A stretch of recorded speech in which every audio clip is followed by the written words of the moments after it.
আমি কি আমার পুরনো এফডিটা ভেঙে দিয়ে আবার নতুন করে এফডি করব? বর্তমান সময়ে বহু মানুষের মনে এই প্রশ্নটা বারবার উঁকি দিচ্ছে। এর পিছনে সঙ্গত কারণও আছে, কারণ গত এক বছরে এফডির রেট অনেকটাই বেড়েছে। সুতরাং যে মানুষটা 1 বছর বা 1.5 বছর আগে এফডি করেছিল, তার যে এফডির ইন্টারেস্ট রেট, সেই ইন্টারেস্ট রেটটা অনেকটাই কম ছিল। বর্তমান সময়তে ইন্টারেস্ট রেট অনেকটাই বেড়ে গেছে, কিন্তু যদি আপনি এফডিটা প্রিম্যাচিওর উইথড্র করে নেন, তাহলে কিন্তু সেক্ষেত্রে আপনার ইন্টারেস্টের উপর পেনাল্টি দিতে হবে। সুতরাং এতদিনের যে আপনার ইন্টারেস্ট পাওয়ার কথা ছিল, তার থেকে আপনি অনেকটাই ইন্টারেস্ট কম পাবেন। সুতরাং এই অবস্থায় দাঁড়িয়ে আপনার পক্ষে মনস্থির করা খুবই কঠিন হবে, কম রেটের পুরনো এফডিটাই রেখে দেব, নাকি এফডিটা ভেঙে দিয়ে আবার নতুন করে ইনভেস্ট করব। সব কিছুই জানবো এই ভিডিওতে, দেখতে থাকুন শেষ পর্যন্ত। তো প্রথমেই যেটা বলছিলাম, যদি আপনি এফডি প্রিম্যাচিওরলি উইথড্র করেন, তাহলে সেক্ষেত্রে আপনার যে ইন্টারেস্ট আছে, সেই ইন্টারেস্টের উপর আপনাকে পেনাল্টি দিতে হবে। এইবার দেখে নিন, এই লিস্টেতে আমি আপনাকে শো করছি বিভিন্ন যেসব জনপ্রিয় ব্যাংক আছে, সেই ব্যাংকগুলোর ক্ষেত্রে যদি আপনি এফডিটাকে প্রিম্যাচিওরলি উইথড্র করেন, সেক্ষেত্রে আপনাকে ইন্টারেস্টের উপর কতখানি পেনাল্টি দিতে হচ্ছে।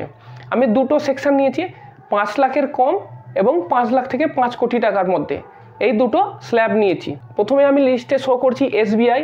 এখানে দেখুন 5 লাখের যদি আপনার নিচে ইনভেস্টমেন্ট হয়, সেক্ষেত্রে আপনার পেনাল্টি দিতে হচ্ছে 0.5%, কিন্তু যদি 5 লাখের উপরে হয় সেক্ষেত্রে আপনাকে দিতে হবে 1%।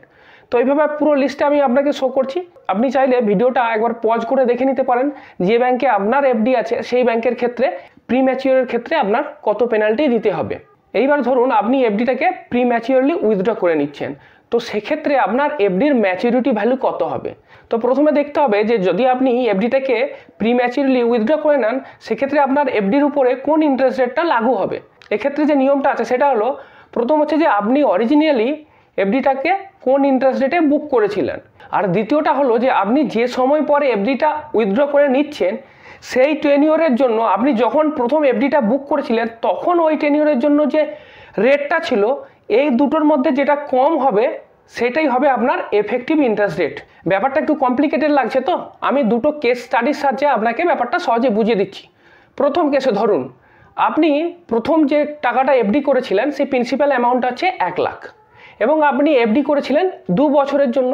তো 2 বছরের জন্য আপনার এফডির যে ইন্টারেস্ট রেট ছিল সেটা হচ্ছে 7%। এই হিসাবে 1 বছর পরে সুদ সমেত আপনার এফডির ম্যাচুরিটি ভ্যালু হওয়া উচিত ছিল 1,07,186 টাকা। এইবার ধরুন আপনি 1 বছর পরে এফডিটাকে প্রিম্যাচিওরলি উইথড্র করছেন, এবং 1 বছরের জন্য যে সময় আপনি এফডি বুক করেছিলেন, সেই সময়তে 1 বছরের জন্য যদি আপনি এফডি বুক করতেন, তার ইন্টারেস্ট রেট ছিল 6.5%। এবার দেখা যাচ্ছে যে এই দুটো ইন্টারেস্টের মধ্যে 6.5% রেটটা কম, সুতরাং আপনার ক্ষেত্রে এফেক্টিভ ইন্টারেস্ট রেট হবে 6.5%। এইবার যেহেতু আপনি প্রিম্যাচিওরলি উইথড্র করছেন, ধরে নিলাম আমি এটা এইচডিএফসি ব্যাংকে করছি, আর এইচডিএফসি ব্যাংকের ক্ষেত্রে প্রিম্যাচিওরলি উইথড্রর ক্ষেত্রে 1% পেনাল্টি দিতে হয়। সুতরাং আপনার যে এফেক্টিভ ইন্টারেস্ট রেটটা হবে সেটা হচ্ছে 6.5% মাইনাস আরও 1% চলে গেল এই পেনাল্টির জন্য। সুতরাং আপনার যেটা এফেক্টিভ ইন্টারেস্ট রেট দাঁড়ালো সেটা হচ্ছে 5.5%। তো সুতরাং যদি আপনি প্রিম্যাচিওরলি উইথড্র করেন, সেক্ষেত্রে আপনার যে ম্যাচুরিটি ভ্যালুটা আসবে সেটা হবে 1,05,614 টাকা। এবার আরেকটা সিনারিও ধরুন, এক্ষেত্রে আপনার প্রিন্সিপাল অ্যামাউন্টটা ছিল 1 লাখ, এবং 2 বছরের জন্য যখন আপনি এফডি করেছিলেন, সেই এফডির ইন্টারেস্ট রেট ছিল 6%। তো 1 বছর পরেতে আপনার ওই এফডির ম্যাচুরিটি অ্যামাউন্টটা দাঁড়াতো সেটা হচ্ছে 1,06,136 টাকা। এবার আপনি কি করলেন, যে 1 বছর পরেই এফডিটাকে প্রিম্যাচিওরলি উইথড্র করে নিলেন।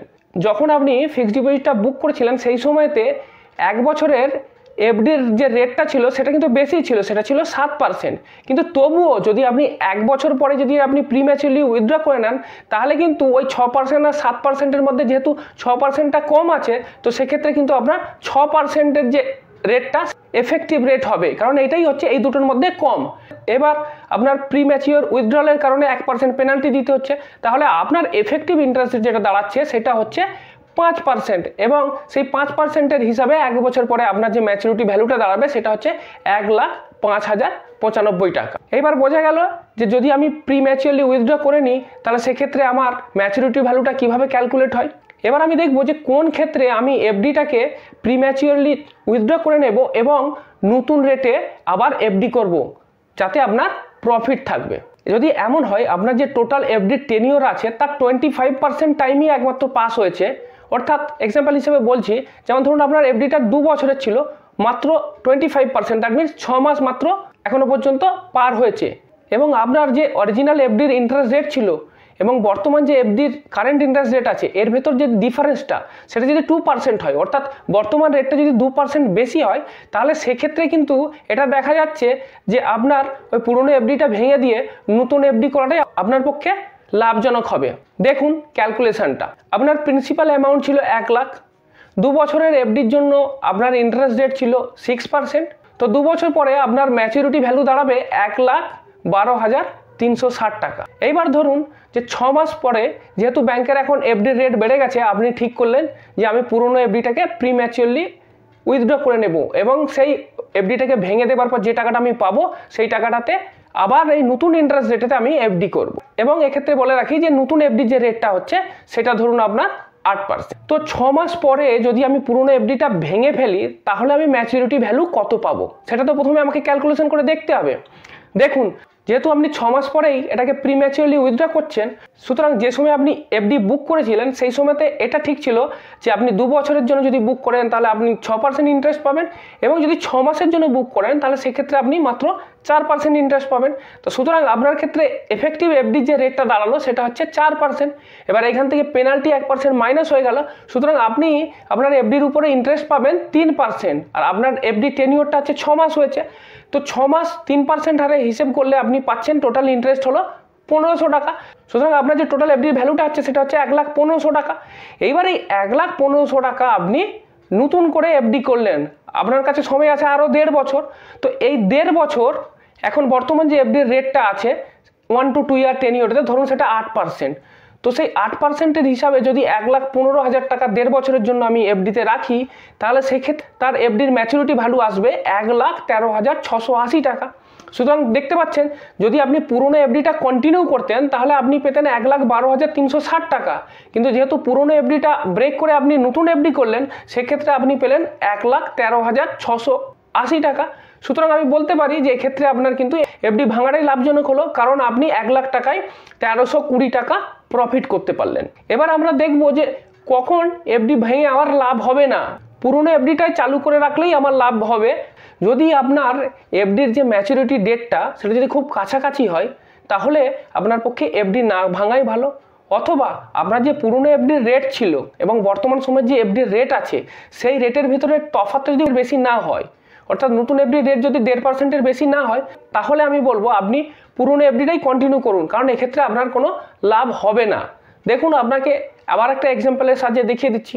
ধরুন আপনার প্রিন্সিপাল অ্যামাউন্ট ছিল 1 লাখ এবং আপনার 2 বছরের জন্য এফডি ছিল এবং তার ইন্টারেস্ট রেট ছিল 6%, তাহলে 2 বছর পরে আপনার ম্যাচুরিটি অ্যামাউন্ট দাঁড়াচ্ছে 1,12,360 টাকা। ধরুন এবার 1 বছর পর আপনার ইন্টারেস্ট রেটটা বেড়ে গেছে এবং এখন ইন্টারেস্ট রেটটা আছে 7.5%, কিন্তু 1 বছর কেটে গেছে।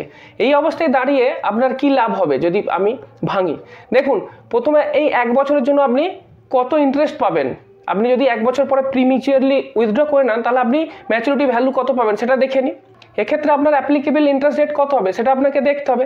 দেখুন যখন আপনি এফডি বুক করেছিলেন তখন এটা ঠিক ছিল যে 2 বছরের জন্য যদি আপনি এফডি করেন তাহলে 6% পাবেন, কিন্তু যদি আপনি 1 বছরের জন্য করেন তাহলে আপনার রেটটা একটু কম হবে, 5.5% হবে। তাহলে আপনার এফেক্টিভ ইন্টারেস্ট রেট হচ্ছে 5.5%। এবার পেনাল্টির জন্য আরও 1% মাইনাস হয়ে গেল, তাহলে আপনি আলটিমেটলি এফেক্টিভ ইন্টারেস্ট রেট পেলেন সেটা হচ্ছে 4.5%। এবার এই 1 লাখ টাকার উপর যদি 4.5% ক্যালকুলেট করি তাহলে আপনার ম্যাচুরিটি ভ্যালু যেটা আসছে 1 বছর পরে সেটা হলো 1,04,500 টাকা। এইবারে এই 1,04,500 টাকাটাকে আপনি নতুন করে আবার এফডি করবেন, আপনার হাতে আর সময় থাকছে 1 বছর। তো এই 1 বছর আপনি এফডি করলেন। এবার ধরুন বর্তমানে ইন্টারেস্ট রেটটা হচ্ছে 7.5%, তো যদি 7.5% হারে 1,04,500 টাকা আমি 1 বছরের জন্য এফডি করে নিই তাহলে আমার ম্যাচুরিটি ভ্যালু আসবে 1,12,338 টাকা। সুতরাং আমি দেখতে পাচ্ছি যদি আমি পুরনো এফডিটাকে না ভেঙে কন্টিনিউ করতাম তাহলে আমি পেতাম 1,12,360 টাকা, কিন্তু এখন যদি আমি এটাকে 1 বছর পরে ভেঙে আবার নতুন করে এফডি করি তাহলে আমার টোটাল ম্যাচুরিটি ভ্যালুটা আসছে 1,12,338 টাকা। সুতরাং আমার তো কোনো লাভ হলোই না, মাঝখান থেকে 22 টাকা লস হয়ে গেল। তো এই দুটো কেসের মাধ্যমে আমি আপনাকে দেখালাম যে এফডি কখন আপনি ভাঙবেন এবং কখন আপনি পুরনো এফডিটা কন্টিনিউ করবেন।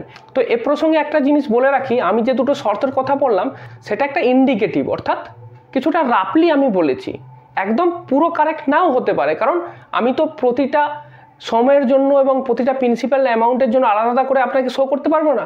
কিন্তু যদি এই যে স্ক্রিনিং ক্রাইটেরিয়াটা আছে না, এইটার উপর চেক করে আপনি দেখে নিন, যদি দেখে নেন যে লাভ মোটামুটি হচ্ছে, তাহলে কি হবে আপনি আরও ডিটেলে ক্যালকুলেট করবেন।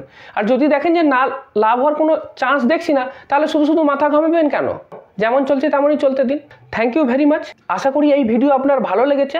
যদি এই ভিডিও আপনার ভালো লেগে থাকে তাহলে অবশ্যই লাইক, শেয়ার ও সাবস্ক্রাইব করবেন।